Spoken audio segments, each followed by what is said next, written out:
Bienvenue dans cette nouvelle édition du 12-15. Au sommaire de l'actualité, l'administration publique sénégalaise coûte cher à l'État. Les dépenses publiques du pays ne cessent de s'accroître. Le président Macky Sall dénonce une gabegie au sein de son administration publique et souhaite y remédier en la modernisant.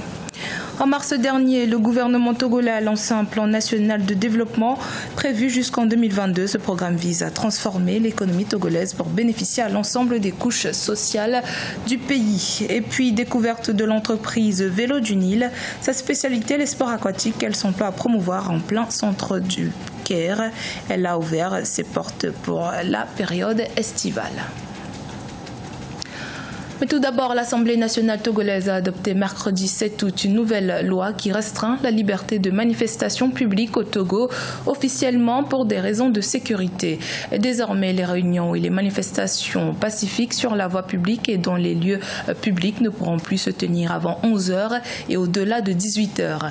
Par ailleurs, le nombre de manifestations organisées par semaine dans une ville peut être limité par l'autorité administrative compétente en fonction de la disponibilité des forces de sécurité devant être affectés à leur encadrement. Le Togo a été secoué par une importante crise politique entre 2017 et 2018. Des dizaines de milliers de personnes sont régulièrement descendues dans les rues pour demander la démission du président Faure Gnassingbé et la limitation rétroactive du nombre de mandats présidentiels. Au Sénégal, malgré les efforts consentis par le gouvernement, les dépenses publiques ne cessent d'augmenter. L'administration publique en serait notamment responsable. Le président Macky Sall a récemment révélé que son gouvernement avait évalué des factures de téléphone de 16 à 17 milliards par an pour les agents de l'administration. Une tendance que le chef de l'État sénégalais souhaite inverser grâce à la modernisation de l'administration publique. Philomène Tine. Plus de 307 milliards de francs CFA, soit 522,9 millions de dollars américains, ont été dépensés en achat de véhicules pour le compte de l'administration publique sénégalaise en l'espace de 7 ans. En plus de ces dépenses, les factures téléphoniques annuelles vont de l'ordre de 16 voire 17 milliards de francs CFA, ce que le président Macky Sall qualifie de gabegie sous sa gouvernance lors du lancement du programme d'appui à la modernisation de l'administration. Le but de l'administration n'est pas de s'occuper d'elle-même et mettre autant de ressources pour son fonctionnement. Je voudrais réitérer ma forte volonté de bâtir une véritable administration. Une telle volonté guide ma décision de faire procéder désormais à la formation des nouvelles recrues de l'administration avant leur recrutement définitif. Il s'agira de leur inculquer la culture de l'État, de l'éthique et de la déontologie. Le président Macky Sall a entre autres réaffirmé sa volonté de rationaliser les dépenses de l'État. À noter que la mise en œuvre du plan Sénégal émergent interpelle directement les services publics. Le Sénégal traîne une administration à la fois efficace, lourde et budgétivore. Mais le projet présidentiel a connu un recul. Le président Macky Sall, il parlait de l'État vertueux, de la gouvernance vertueuse, de la gouvernance sobre. Si aujourd'hui on se retrouve avec des dépassements et des débordements budgétaires comme ceux-là, cela veut dire donc qu'on n'a pas été à cheval sur l'orthodoxie. Je crois que le séminaire organisé par le président Macky Sall sera le point de départ pour la relance de notre vie administrative sous l'angle d'un civisme beaucoup plus avéré. Réélu en février 2019, Macky Sall s'est engagé à moderniser l'administration sénégalaise en supprimant les lourdeurs administratives, entre autres.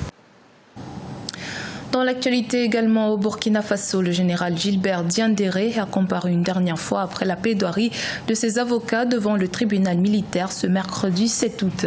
L'ex-chef d'état-major particulier de l'ancien président Blaise Compaoré a demandé la clémence du tribunal pour certains de ses co-accusés dans le cadre du procès du coup d'état manqué de septembre 2015 sous la transition. Il a également transmis un message de soutien aux soldats burkinabés en lutte contre le terrorisme dans son pays. Il se dit disposé à contribuer à la défense du Burkina Faso. Le plan national de développement adopté le 3 août 2018 au Togo a pour but principal de transformer l'économie togolaise et créer de la richesse. Un plan soutenu par le Premier ministre Komi Selom Klassou qui est largement revenu sur le sujet et a évoqué les réalisations déjà faites dans ce domaine lors d'une interview exclusive accordée à Africa 24. Ange Nomenio. Faire du Togo un hub logistique d'excellence et un centre d'affaires de premier ordre dans la sous-région, c'est l'ambition des autorités togolaises.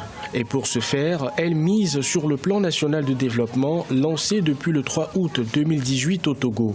La croissance économique du pays a connu un bond en avant et la confiance des investisseurs s'est d'autant plus renforcée selon le Premier ministre Komi Selom Klassou. Le port autonome de Lomé, c'est le seul port aujourd'hui en eau profonde capable d'accueillir des navires de dernière génération. Nous voulons capitaliser sur ces atouts et si nous voulons constituer un hub maritime dans la sous-région, c'est pour engranger des ressources qui seront redistribuées. Le plan national de développement est axé autour de 3 axes qui sont notamment le secteur financier, agricole, manufacturier et industriel. Le deuxième axe de notre plan, c'est de pouvoir développer des pôles de transformation agricole, manufacturier et d'industrie extractive. Nous avons élaboré un mécanisme pour que le secteur privé s'intéresse davantage à ce secteur agricole. Le plan national de développement nécessitera un investissement de plus de 4 622 milliards de francs CFA. Selon les autorités, il doit être financé à hauteur de 65% par le secteur privé. Les APE Cameroun-Union européenne s'avèrent quelque peu désavantageux pour le pays d'Afrique centrale. En effet, au terme de sa 3e phase, ce 6 août, le Cameroun a enregistré une moins-value budgétaire d'un montant de 10,6 milliards de francs CFA. Selon les autorités douanières du pays, les pertes pourraient augmenter pour atteindre plus de 1 900 milliards de dollars en 2030 si la balance n'est pas rééquilibrée. Nathalie Mo. 4 ans après son entrée en vigueur, l'accord de partenariat économique affiche un bilan négatif pour le Cameroun. Au 6 août 2019, le Cameroun a enregistré une moins-value budgétaire d'un montant de 10,6 milliards de francs CFA. Une situation qui, selon des observateurs, pourrait s'aggraver avec le récent démantèlement tarifaire des produits en provenance d'Europe. Le manque à gagner de l'entrée des produits provenant de l'Europe au Cameroun, qui rentrent au Cameroun sans paiement de frais de douane. C'est nécessairement les pertes dues au manque à gagner, à la fiscalité de porte.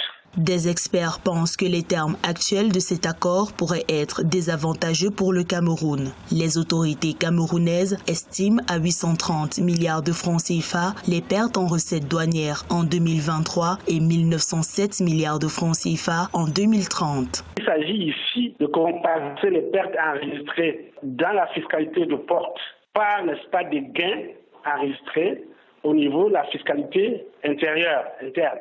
À savoir qu'il y a des gains de TVA, par exemple, sur ces produits qui sont rentrés en franchise de douane.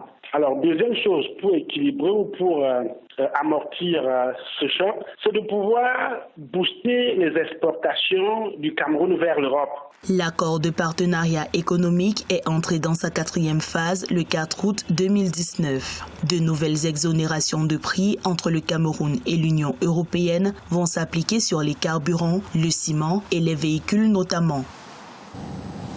Si vous êtes habitant du Caire ou touriste de passage dans la capitale égyptienne, vous aurez peut-être l'occasion de découvrir les bienfaits des sports aquatiques grâce à l'entreprise Vélo du Nil. Elle a démarré ses activités cet été 2019 et promeut les sports aquatiques, et ce en plein centre-ville du Caire. Cette initiative rentre dans le cadre des attractions les plus prisées de la capitale égyptienne et permet à ceux qui ne sont pas en vacances de profiter d'une petite escapade en pleine ville. Ibayako. Pour cet été 2019, une nouvelle activité en plein air a récemment été introduite au Caire. Une entreprise locale offre aux Égyptiens ainsi qu'aux touristes la possibilité de faire du vélo sur l'eau et dans le Nil. L'activité combine à la fois sport et nature, de quoi intéresser les visiteurs. J'étais terrifiée au début parce que je ne pensais pas que c'était comme faire du vélo, comme on le fait habituellement sur le sol. Mais je sentais qu'avec le vélo sur l'eau, je pouvais me noyer ou quelque chose comme ça.